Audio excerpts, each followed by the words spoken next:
nắng ngay buồn lâu nhiều tao kém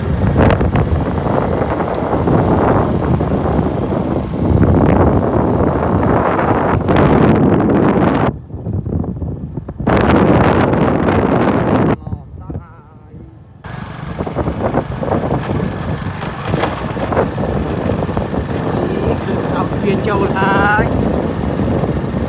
thọ thái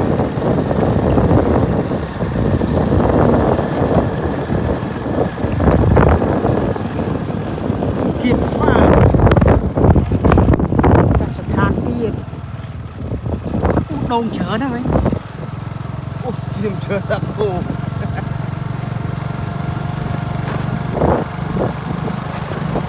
mình chắc kia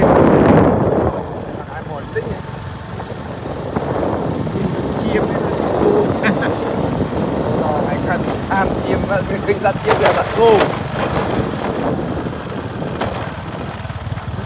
chứ con đặt lại chứ